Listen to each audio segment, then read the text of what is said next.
আসসালামু আলাইকুম ভিউয়ার্স, আজকে আপনাদেরকে রান্না দেখাবো আমি কালবাউস মাছ রান্না। সেজন্য আমি নিয়েছি কালবাউস মাছ, নিয়েছি কাঁচা আম আর আলু কেটে পানিতে ভিজিয়ে রেখেছি। তো আসেন রান্না শুরু করা যাক। মাছটাকে আমি হলুদ, লবণ আর মরিচের গুঁড়ো দিয়ে মাখিয়ে নিয়েছি ভালো করে। এখন আমি রান্না করব। চুলায় প্যান দিয়েছি, প্যানটা গরম হয়ে গেছে। এখন আমি তেল দিয়ে দিব মাছটা ভাজার জন্য।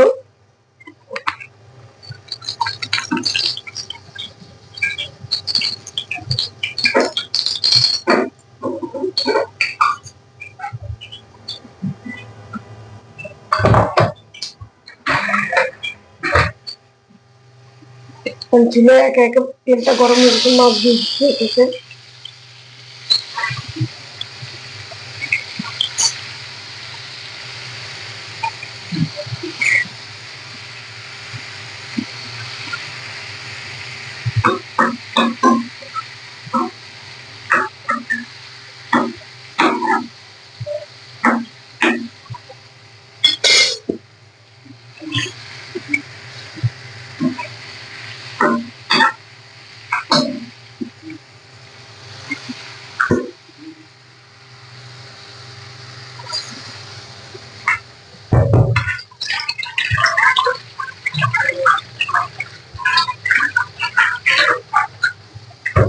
মাছগুলো তুলে ভাজতে দিয়েছি।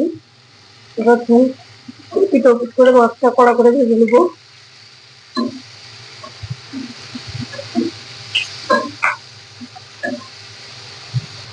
হ্যাঁ বন্ধুরা, দেখেন মাছ আবার ভাজা হয়ে গেছে। এখন আমি যাব তরকারিটা কষে নেওয়ার জন্য। মাছটা নামিয়ে নেব।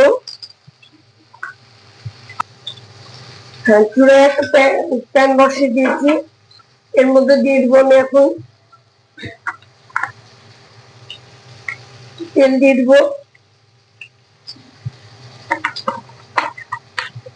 তেলটা গরম হয়ে গেলে আমি এর মধ্যে দিয়ে দিব পেঁয়াজ কুচি,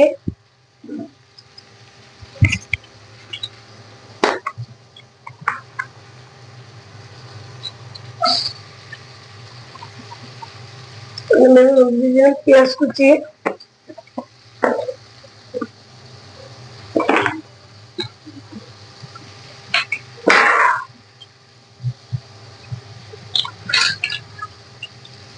পেঁয়াজটা আমি হালকা করে ভেজে নিব, হালকা বাদামি কালার করে ভেজে নিব।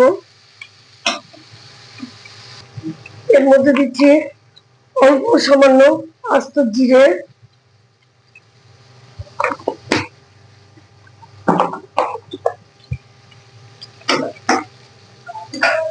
দুটো একসাথে ভেজে নেব ভালোভাবে। ভাজা হয়ে গেলে আমি একে একে সব মশলা অ্যাড করব। দেখেন বন্ধুরা, আমার পেঁয়াজটা ভাজা হয়ে গেছে। এখন আমি এতে অল্প পানি অ্যাড করব মশলা কষানোর জন্য।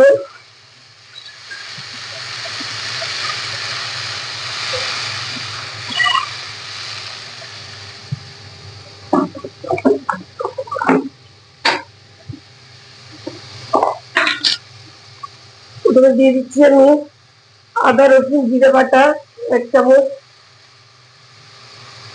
আর অল্প সামান্য এরপরে দিচ্ছি মরিচের গুঁড়ো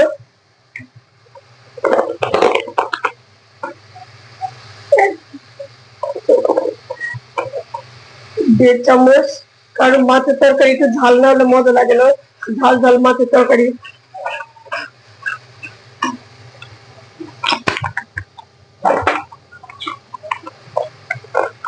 মাছ যত ঝাল লবণ করা হবে তত খেতে ভালো লাগবে, মাছের তরকারিটা স্বাদটা বেশি হবে।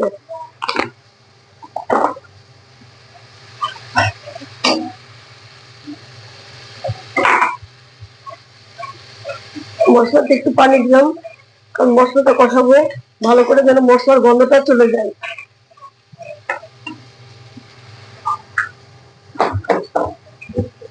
এখন দিচ্ছি লবণ, পরিমাণ মতো লবণ। তরকারিতে লবণ কম হলে খাওয়া যায়, কিন্তু বেশি হলে খাওয়া যায় না। সেজন্য প্রথমে একটু কম দিলাম, পরে প্রয়োজন হলে আবার দেওয়া যাবে।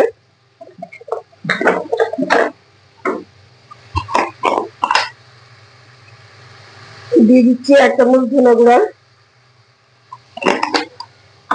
এবার আমি সব মশলা একসাথে ভালোভাবে কষে নিব।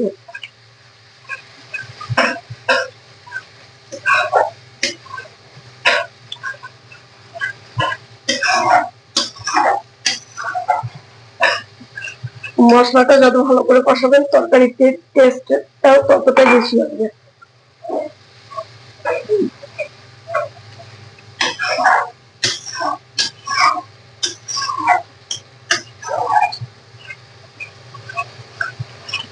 তেলটা এখন উপরে আসা পর্যন্ত আমি অপেক্ষা করব। দেখেন আমার তেলটা উপরে উঠে এসেছে। এখন আমি দিয়ে দিচ্ছি কেটে রাখা আলুগুলো।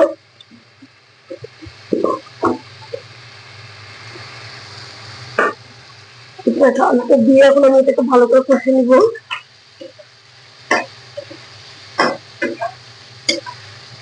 কিছুক্ষণ কষে নিয়ে অল্প সামান্য পানি দিব যেন লেগে না যায়।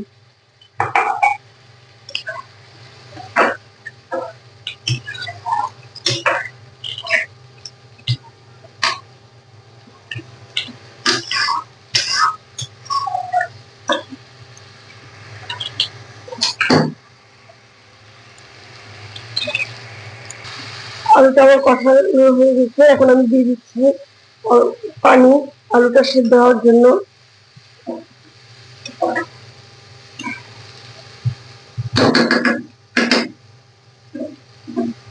আর তার মধ্যে দিয়ে দিব এই কেটে রাখা আমগুলো। আমগুলো দেখতেই পাচ্ছেন কতটা মোটা করে কেটেছি। দিয়ে দিচ্ছি আমি আমটা। আম আলু দুটোই একসাথে সেদ্ধ হয়ে যাবে।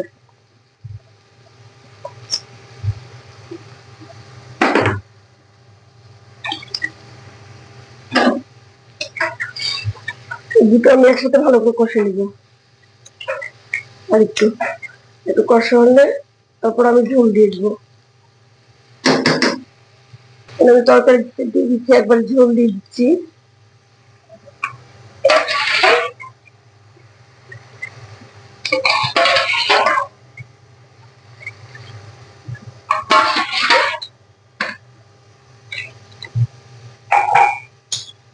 আম আলু দুটোই যেহেতু একসাথে সিদ্ধ হবে আর আমার কিছুটা ঝোল লাগবে, সেই জন্য একটু পানির পরিমাণটা একটু বেশি দিয়েছি। এখন আমি এটাকে ঢেকে দেবো।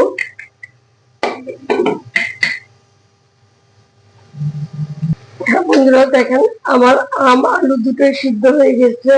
এখন আমি এর মধ্যে দিয়ে দিব মাছ। ভেজে রাখা মাছগুলো এক একে দিয়ে দিব, বিছিয়ে দেবো মাছগুলো।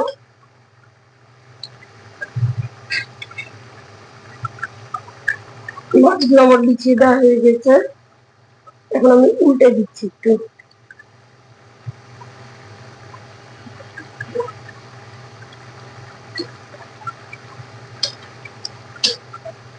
ভালো সিদ্ধ হওয়ার জন্য মাছটা উল্টে দিচ্ছি।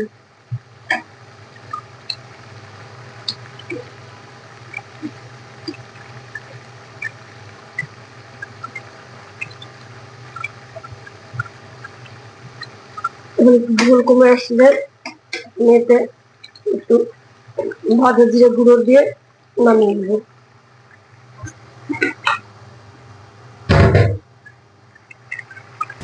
দেখতেই পাচ্ছেন মাছগুলো আমি বিছিয়ে দিয়েছি। এখন মাছগুলো সেদ্ধ সেদ্ধ হয়ে গেলে ঝোলটা একটু কমে আসলে আমি এতে ভাজা জিরার গুঁড়ো দিয়ে মাছটা নামিয়ে নেব। হ্যাঁ বন্ধুরা, আপনারা দেখতেই পাচ্ছেন আমার মাছটা হয়ে গেছে কমপ্লিট। এখন আমি ভাজা জিরার গুঁড়ো দিচ্ছি। ভাজা জিরার গুঁড়ো দিয়ে মাছটাকে আমি নামিয়ে নেব।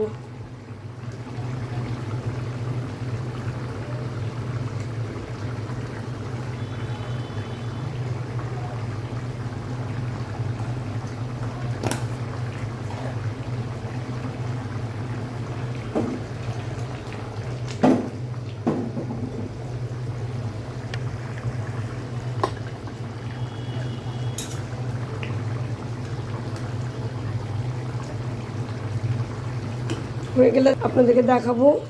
আপনারা জানাবেন আমার ভিডিওটা যদি আপনাদের ভালো লাগে আমাকে অবশ্যই আপনারা সাপোর্ট করবেন।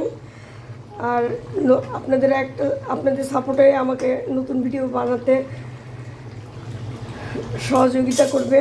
আর আমার ভিডিও যদি ভালো লাগে থাকে আমাকে ফলো দিবেন, লাইক দিবেন তো অবশ্যই, কমেন্টস করবেন আর আপনাদের মতামত জানাবেন আমাকে। আমার সঙ্গে থাকবেন সব সময়।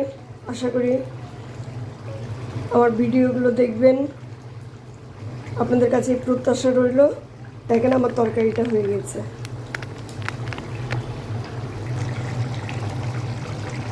চুলোটা বন্ধ করে দিলাম। দেখেন দেখতে কেমন লাগছে জানাবেন। খেতে টক টক লাগবে, খুব ভালো লাগবে। গরমের দিন যেহেতু। সবাই ভালো থাকবেন, সুস্থ থাকবেন, আমার জন্য দোয়া করবেন। আসসালামু আলাইকুম ওয়া রাহমাতুল্লাহ।